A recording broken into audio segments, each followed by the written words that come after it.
Hello everyone, welcome to my channel story island. आपको मैंने इससे पहले वाले वीडियो में क्लास 8th की आईसीएसई की मैकबेथ का 2 पेज एक्सप्लेन किया था। तो आगे की एक्सप्लेनेशन से पहले मैं आपको फिर से इन 2 पेजेस की एक शॉर्ट समरी फिर से बता देती हूँ। और दैट इज कि डंकन जो है वो स्कॉटलैंड का राजा है। उसके राज्य में एक महान थेन रहता है जो कि मैकबेथ है। मैकबेथ राजा का रिश्तेदार भी है। He is a near kingsman to the king. उसको 3 भविष्यवाणियां करती हैं विचेस आकर, जिसमें से पहली सच हो जाती है थोड़ी देर में ही कि वो थेन ऑफ काउडर बन जाता है। फिर मैकबेथ ये सारी घटना अपनी वाइफ लेडी मैकबेथ को बताता है। लेडी मैकबेथ और मैकबेथ दोनों के मन में इन बातों को लेके लालच आ जाता है और फिर वो राजा को मारने के लिए प्लान तैयार करते हैं।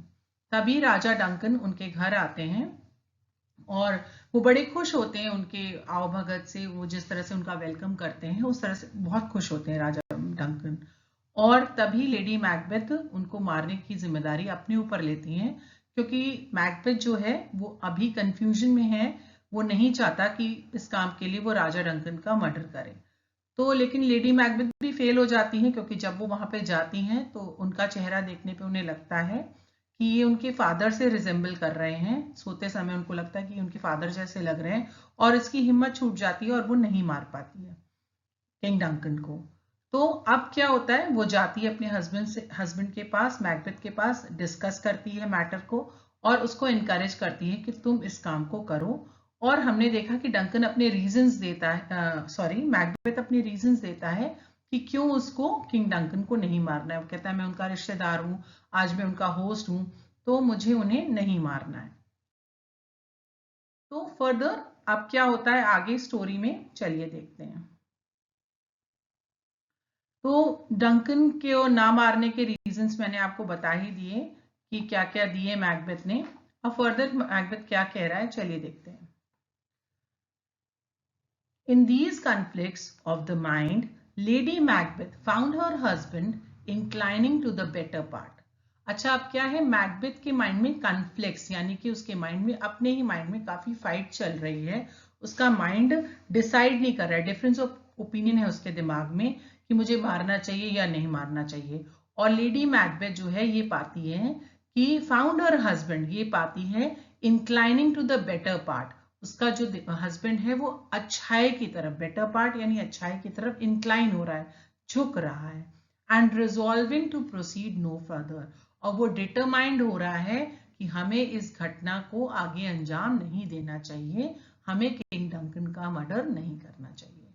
But she being a woman not easily shaken from her evil purpose, पर वो ऐसी महिला नहीं है जो कि आसानी से हार मान सके, ठीक है, इजिली अपने इरादों से पीछे हट जाए। वो भी कैसे इरादे, इविल पर्पस। इविल पर्पस का मतलब है कि वो अपने मिस्चीवियस इरादों से, अपने खतरनाक इरादों से पीछे नहीं हटना चाहती है, वो अपने इरादों को अंजाम देना चाहती है।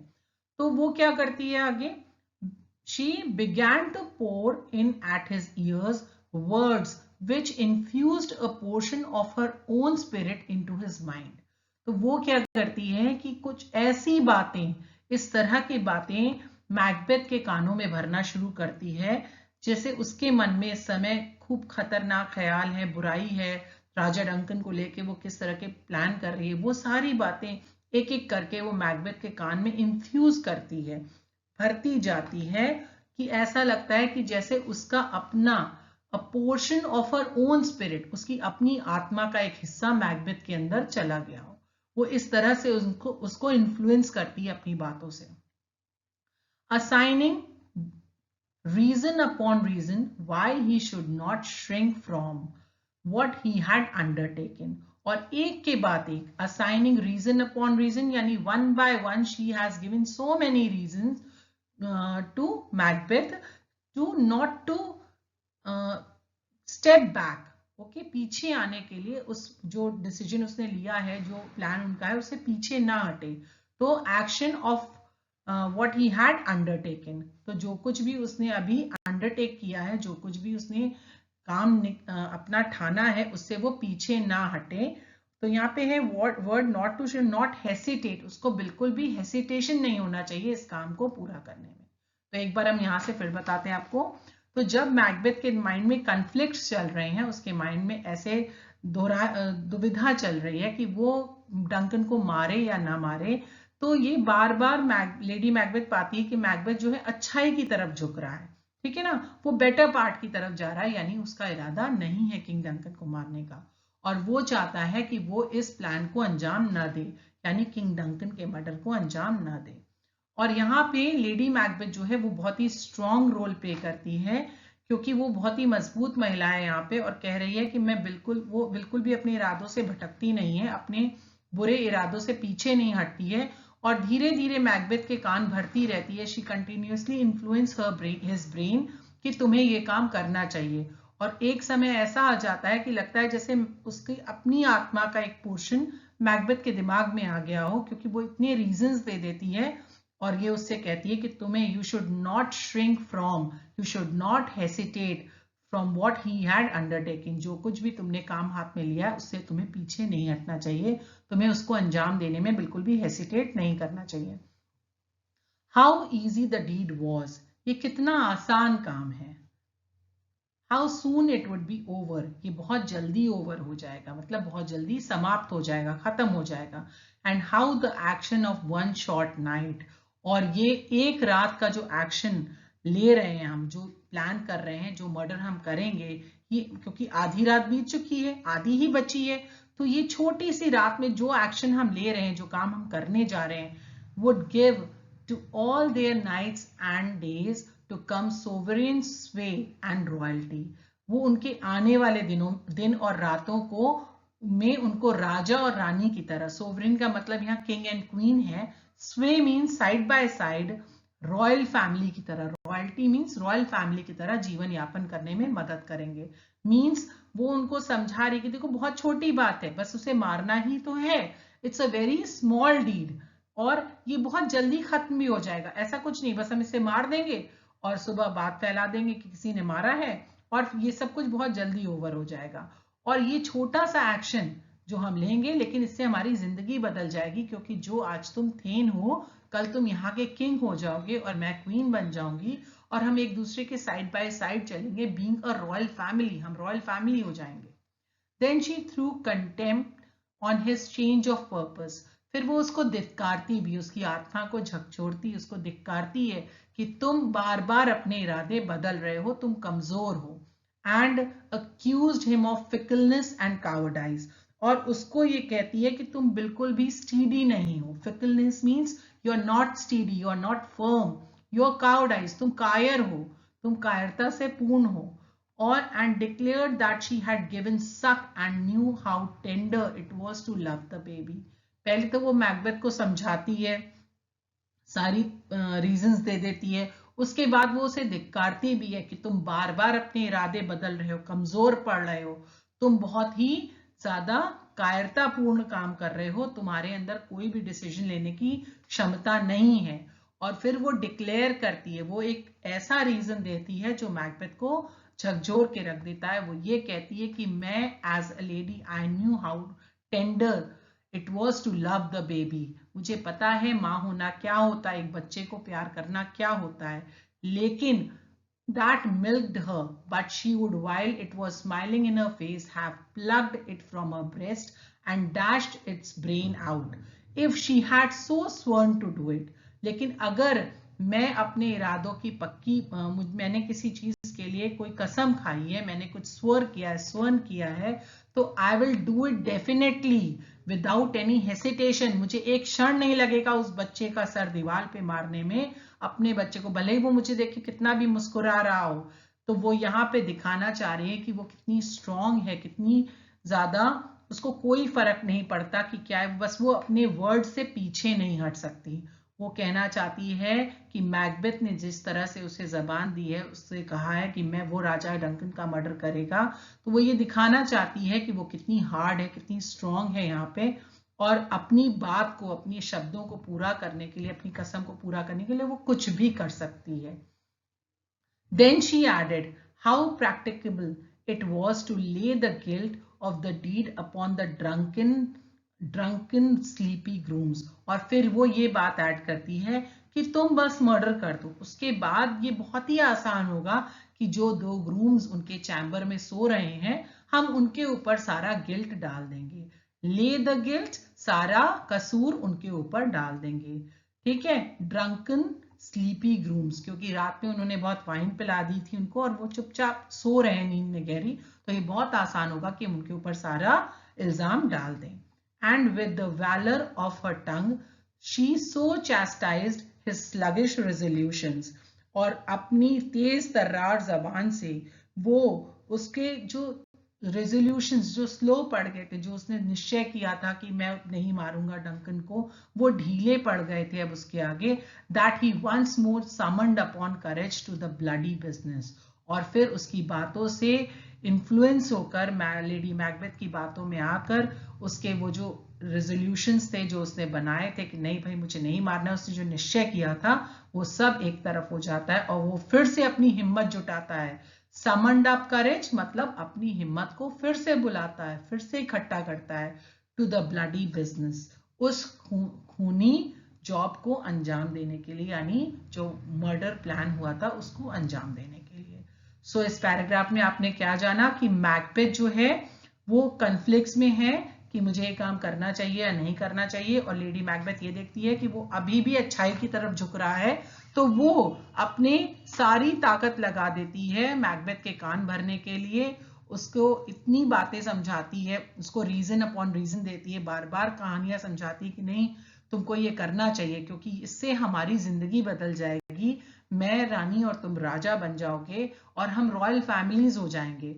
और फिर वो उसको धिक्कारती भी है, उसकी आत्मा को झकझोरने के लिए, कि धिक्कारती भी कि देखो तुम बहुत कायर हो, तुम्हारे अंदर हिम्मत ही नहीं है, तुम अपने बार बार उद्देश्य से भटक रहे हो।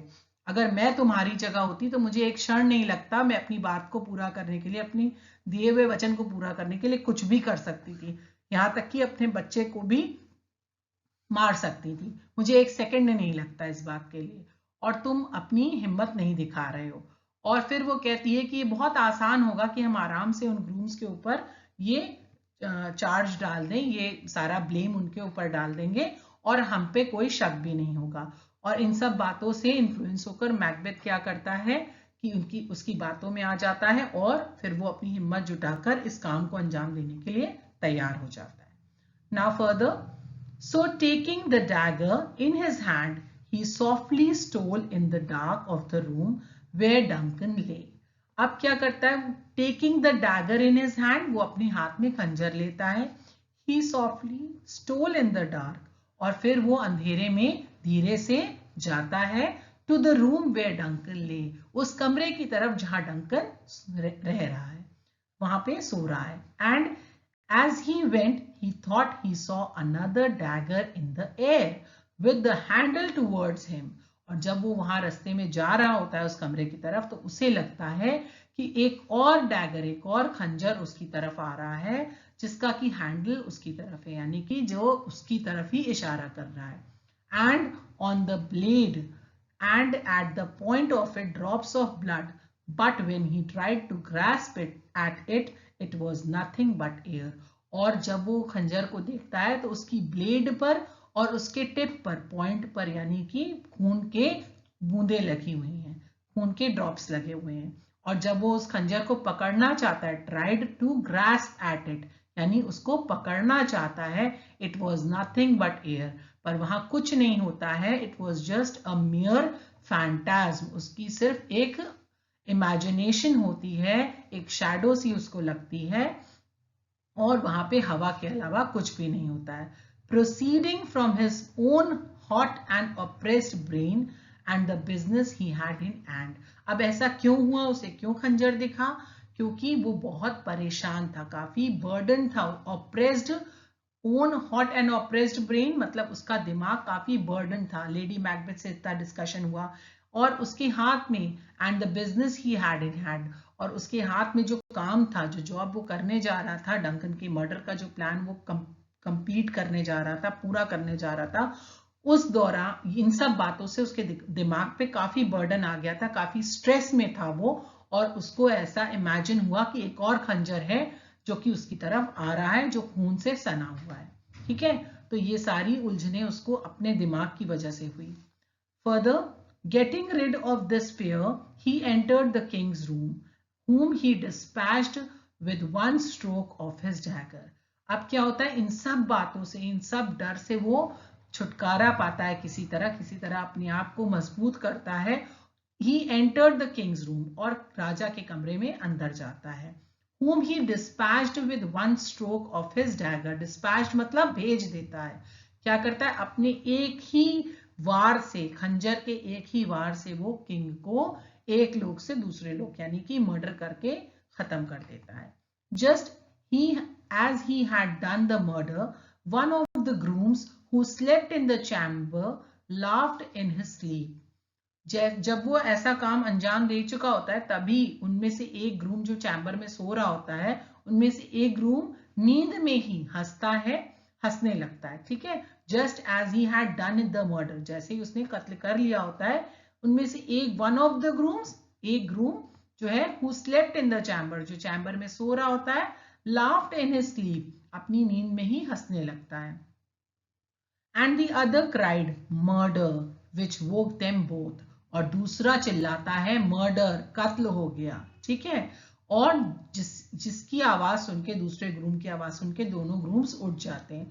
But they said a short prayer, one of them said God bless us, and the other answered amen, and addressed themselves to sleep again. पर उनमें से किसी को भी शक नहीं होता है कि राजा डंकन का यहाँ मर्डर हो चुका है, और वो जो है अपनी उठते हैं और शॉर्ट प्रेयर बोलते हैं, भगवान को याद करते हैं, और उसके बाद उनमें से एक बोलता है गॉड ब्लेस अस, भगवान हमें आशीर्वाद दें, भगवान हमारी रक्षा करें, और दूसरा बोलता है आमीन, दूसरे मतलब ऐसा ही हो, एंड एड्रेस देमसेल्व्स, और फिर वो वापस से सो जाते हैं दोनों। ठीक है, और Macbeth who stood listening to them tried to say amen when the fellow said God bless us, but though he had most need of a blessing, the word stuck in his throat and he could not pronounce it. Macbeth जो कि वहां खड़ा था, ये सब कुछ सुन रहा था, वो क्या करता है, वो जब पहला उनमें से एक ग्रूम कहता है गॉड ब्लेस अस, तो वो भी चाहता था कि वो आमीन बोले, but that word stuck in his throat, वो शब्द वहीं उसके थ्रोट में, गले में अटक जाता है, और वो उसे प्रोनाउंस नहीं कर पाता, उसे बोल नहीं पाता है। मतलब मैकबेथ इस समय, क्योंकि उसने एक मर्डर किया है, वो इस सिचुएशन में ऐसे फंसा हुआ है कि वो चाहकर भी भगवान से आमीन नहीं बोल पाता है कि भगवान मेरी भी रक्षा करना। उसके मुंह से वो शब्द ही निकलते हैं, क्योंकि वो जानता है what he has done is very wrong. Again he thought he heard a voice which cried, "Sleep no more, Macbeth cloth murder sleep, the innocent sleep that nourishes life." Again, दोबारा उसको फिर से कुछ आवाजें सुनाई देती हैं, उसको लगता है उसने कुछ आवाजें सुनी हैं। He thought he heard a voice which cried, जो कि चिल्ला कर कह रही है, "Sleep no more, Macbeth cloth murder sleep." मतलब वो कह रही है अब नहीं सो सकते तुम, मैकबेथ क्लॉथ मर्डर स्लीप, मतलब मैकबेथ तुमने एक सोते हुए का मर्डर कर दिया है, तुमने एक राजा का जो सो रहा था उसका मर्डर कर दिया है, तुमने अब the innocent sleep that nourishes life, innocence, आज वो इनोसेंस सो गई है, तुमने अपनी इनोसेंस को भी मार दिया है, आज वो हमेशा के लिए सो गई है जो हमारी लाइफ को नरिश करती थी। जो जिंदगी में जब आप इनोसेंस के साथ रहते हो, लाइफ में जो भी इनोसेंट होता है उसके मन में कोई गिल्ट नहीं होता है, वो खुशी खुशी रहता है और रात को अच्छी नींद सोता है। लेकिन जिसके ऊपर कोई गिल्ट आ जाता है, कोई क्राइम आ जाता है, तो उसकी रातों की नींद उड़ जाती है। वो भी एक ऐसा इंसान जिसने अपने देश के लिए बहुत कुछ किया और बाद में वो अपने ही देश के खिलाफ राजा को मार देता है। तो इस सिचुएशन में आप मैकबेथ की स्थिति को समझिए कि वो बहुत ही बर्डन है इस वक्त, और वो उस समय इसको ये आवाजें सुनाई दे रही हैं, वो उसके अंतर्मन से ही आ रही हैं। Still it cried, sleep no more to all the house. फिर से आवाज आती है कि अब कोई भी नहीं सो सकता इस घर में भी, to all the house. Glamis hath murdered sleep. Glamis को उसको कहा गया है, थीन ऑफ ग्लेमिस है मैकबेथ, जिसको कहा गया हाथ मतलब हैव, मर्डर स्लीप, यानी थेन ऑफ ग्लैमिस ने स्लीप का, नींद का, आज इनोसेंस का कत्ल कर दिया। यहाँ बार बार जो शब्द स्लीप आ रहा है ये इनोसेंस और पीस ऑफ माइंड के लिए यूज किया गया है। तो आज जो ग्लैमिस और थेन ऑफ ग्लैमिस है मैकबेथ, उसने किसका कत्ल कर दिया? इनोसेंस का, स्लीप का कत्ल कर दिया। And therefore Cawdor shall sleep no more. और यहाँ फिर से मैकबेथ की उपाधि को लेके आवाज आ रही है कि थेन ऑफ काउडर, जो कि फिर मैकबेथ है, वो अब नहीं सो सकता, वो अब कभी नहीं सो सकता। मैकबेथ शैल स्लीप नो मोर, मैकबेथ अब कभी नहीं सो सकता, क्योंकि उसने सिर्फ राजा डंकन को नहीं मारा है। He does not kill Duncan only, बल्कि उसने अपनी इनोसेंस को भी मार दिया है। अपने अच्छे जो हम्बलनेस थी उसकी, जो अच्छा इंसान था मैकबेथ, उसका भी कत्ल हो गया आज। With such horrible imaginations, Macbeth returned to his listening wife, who began to think he had failed of his purpose and that the deed was somehow frustrated. ये सब बातें इमेजिन करते हुए, ये हॉरिबल इमेजिनेशंस के साथ, ये बहुत ही डरावनी बात है कि किसी को ऐसी आवाजें आए। तो मैकबेथ को जब ये आवाजें आ रही थी तो उसका स्टेट ऑफ माइंड बहुत ही डिस्टर्ब होगा। तो इस सिचुएशन में, इस इमेजिनेशंस के साथ वो वापस अपने रूम में अपनी वाइफ के पास आता है और उसकी वाइफ को क्या लगता है? Who began to think he had failed to do his purpose, जिसको लगता है कि अरे लग रहा है ये तो ये काम पूरा ही नहीं कर पाया। जिस तरह से मैकबेथ का चेहरा उतरा हुआ था या कुछ भी सिचुएशन से वो गुजर के आया था, उसको देखते हुए उसे लगा कि ये लग रहा है हमारा पर्पस, जो प्लान हमने किया था, उसे पूरा ही नहीं कर पाया है। And that deed was somehow frustrated, और ये जो हमारा काम था, दैट डीड, वो किसी तरह फ्रस्ट्रेट यानी कि सैक्रिफाइस हो गई है। लग रहा है ये प्लान पूरा ही नहीं हुआ है। He came in so distracted a state, और वो इतने ज्यादा डिस्ट्रैक्शन के साथ, मतलब कि वो नॉर्मल बिहेवियर में, नॉर्मल स्टेट में अपनी नहीं आता है कमरे के अंदर, that she reapproached him with his want of firmness and sent him to wash his hands of the blood which stained them. और जब वो रूम में आता है तो उसका स्टेट ऑफ माइंड इतना डिस्टर्ब होता है, इतना डिस्ट्रैक्टेड अ स्टेट, मतलब he was not his normal self. जाहिर सी बात है वो मर्डर करके आ रहा है, वो भी अपने किंग का मर्डर करके आ रहा है, और उसको अब डर है, क्योंकि किसी भी क्राइम के बाद क्रिमिनल को डर लगना इज वेरी लॉजिकल। तो अब वो अपने नॉर्मल सेल्फ में नहीं है, नॉर्मल स्टेट में नहीं है, और इस समय वो डर रहा है। और ये बात लेडी मैकबेथ समझ जाती है, और वो क्या करती है? She reapproached him with his want of firmness, और वो उसको वापस से रीअप्रोच करती है। रीअप्रोच मतलब बार बार उसको फिर से समझाने की कोशिश करती है कि जो कुछ भी हो, forget that, everything will be okay, और तुम्हें मजबूत होना ही पड़ेगा। क्योंकि अगर मैकबेथ यहाँ वीक पड़ता है तो मैकबेथ पे लोगों का शक बहुत आसानी से जाएगा, and she don't want him to do that, and send him to wash his hands of the blood which stained them.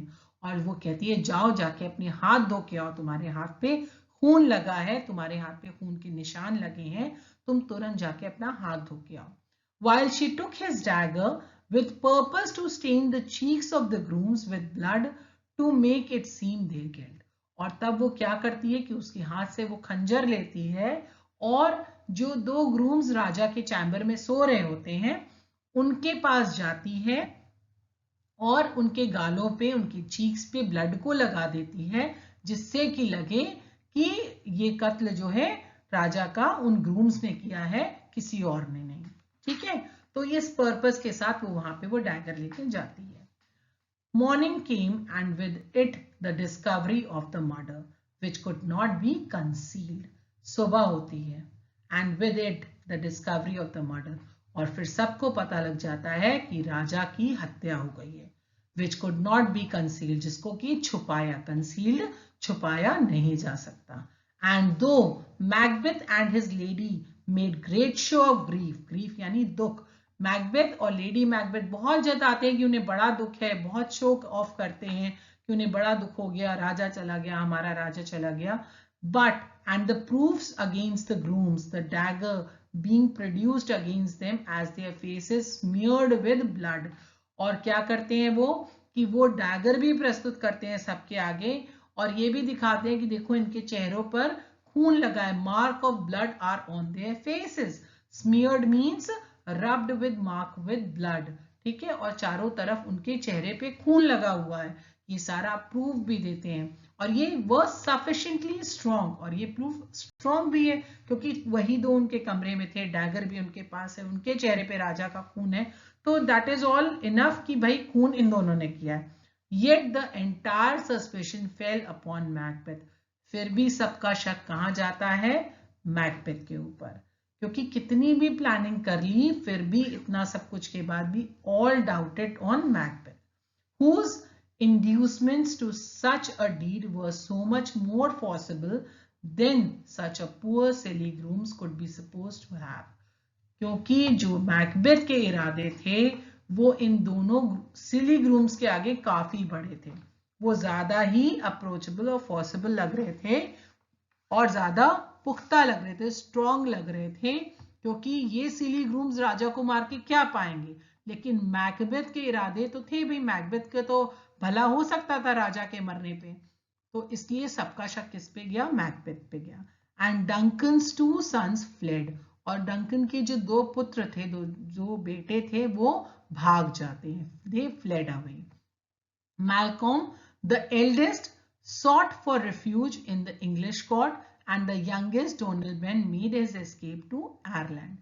Malcolm कहाँ जाता है, बड़ा बेटा इंग्लिश कोर्ट में जाके शरण लेता है, रिफ्यूज लेता है, और यंगेस्ट सन जो छोटा बेटा है डोनाल्डबेन, वो जाता है आयरलैंड में शरण लेने के लिए। तो अभी इस पेज पे आपने समझा कि मैकबेथ स्टिल इन कॉन्फ्लिक्ट्स, वो अभी भी सोच रहा है मारना है या नहीं मारना है, फिर वो डिसीजन लेता है कि नहीं मारेंगे राजा को, क्योंकि ऐसा करना ठीक नहीं होगा। और लेडी मैकबेथ जब इस बात को भांप लेती है, जब उसको इसका एहसास हो जाता है कि ये अच्छाई की तरफ झुकेगा, ये नहीं मारेगा, तो पहले वो उसको कई सारे रीजंस देती है, वो उसके कान भरती है, उसको इन्फ्लुएंस करती है, बुरी बातें उसके दिमाग में इन्फ्यूज करती है, और फिर उसके बाद उसको धिक्कारती है कि तुम बहुत कायर हो, तुमसे कुछ नहीं हो सकता, तुम अपनी बात से मुकर रहे हो, तुम्हारी जगह मैं होती तो मुझे 1 मिनट नहीं लगता अपने वर्ड्स को पूरा करने के लिए। और इस ऐसा जताने के लिए वो एग्जाम्पल भी देती है कि एक औरत के लिए उसके बच्चे से बढ़कर कुछ भी नहीं होगा, लेकिन फिर भी वो उसको छोड़ के अपनी कसम को पूरा करेगी। और फिर इन बातों से इंस्पायर होके, इन बातों से इन्फ्लुएंस होके, इन इविल थॉट्स से इन्फ्लुएंस होके मैकबेथ अपनी करेज को इकट्ठा करता है और जाके डंकन का मर्डर करता है। और इस दौरान उसे डैगर का एक इमेजिन करता है कि उसकी तरफ एक डैगर आ रहा है जो कि हवा में था, क्योंकि उसका ब्रेन बहुत ही ज्यादा बर्डन था, बहुत ही बातों से घिरा हुआ था, तो वो परेशान था उस वक्त बहुत ज्यादा। तो उसको ऐसे थॉट्स आते हैं कि उसकी तरफ भी एक खंजर आ रहा है जो खून से सना हुआ है, और बाद में उसको पता लगता है ये उसकी सिर्फ एक इमेजिनेशन थी। फिर वो किंग के रूम में जाके उनका मर्डर करता है, और वहां पे 2 ग्रूम्स में से एक हंसता है नींद में और दूसरा मर्डर चिल्लाता है। फिर दोनों ग्रूम्स प्रेयर करते हैं और उनमें से एक बोलता है गॉड ब्लेस अस और दूसरा बोलता है एमेन। और फिर जब एक ने गॉड ब्लेस अस बोला तो मैकबेथ भी एमेन बोलना चाहता था पर नहीं बोल पाया, जस्ट बिकॉज, क्योंकि वो शब्द उसके गले में अटक गए because of the extreme crime. फिर क्या होता है कि मैकबेथ को आवाज सुनाई देती है दोबारा से, जिसमें वो कहती है कि अब तुम कभी नहीं सो सकते, क्योंकि जो क्राइम तुमने किया है ये बहुत ही बड़ा है और अब तुम्हारी जिंदगी में कभी पीस नहीं आएगी, because you killed king Duncan and your own innocence with your own hands. ठीक है, फिर उसके बाद क्या होता है कि मैकबेथ की वाइफ के पास, जब वो मैकबेथ वापस जाता है लेडी मैकबेथ के पास, तो वहां पे जाकर के उसकी वाइफ को लगता है, लेडी मैकबेथ को, कि ये तो काम पूरा करके नहीं आया, ये मर्डर करके वापस नहीं आया है। लेकिन जब उसे पता लगता है ऐसा हो गया है, तो वो उसको फिर से समझाती है, उसकी हिम्मत को वापस जुटाती है और उससे कहती है you should be a little more firm, तुम्हें थोड़ा मजबूत बनना पड़ेगा। फिर वो उससे हाथ धोने को कहती है और पर्पसली जाकर के उस डैगर से दोनों ग्रूम्स के चीक्स पे जाकर के ब्लड लगा देती है, जिससे वो सुबह उनके ऊपर सारा गिल्ट डाल सके। और ऐसा वो करती भी है सुबह होने पर फिर भी लोगों का पूरा शक किस पे जाता है, मैकबेथ और लेडी मैकबेथ पे। और इसके बाद जो किंग डंकन है, उनके दोनों बेटे, मैल्कॉम बड़ा बेटा इंग्लिश कोर्ट में जाके शरण लेता है और डोनाल्डबेन आयरलैंड चला जाता है। The king's sons who should have succeeded him have thus vacated the throne. अब राजा के दोनों बेटे जो उनको सक्सीड यानी उनके उत्तराधिकारी बनने वाले थे हैव दस वेकेटेड द थ्रोन, इस तरह से वो राजगद्दी को, थ्रोन को वेकेट करके, खाली करके चले जाते हैं, भाग जाते हैं वहां से, क्योंकि इस समय उनको अपनी जान बचाना जरूरी था। Macbeth, as next here, was crowned king, and thus the prediction of the Weird sisters were literally accomplished. और मैकबेथ जो कि अब राजा का तीसरा उत्तराधिकारी था, उन दोनों बेटों के बाद जिसको राजगद्दी मिल सकती थी वो बस मैकबेथ ही था, तो अब उसको वहां का राजा, स्कॉटलैंड का राजा बना दिया जाता है। और इस तरह से जो वियर्ड सिस्टर्स थी, विचेस थी, उनकी दूसरी प्रेडिक्शन सच हो जाती है।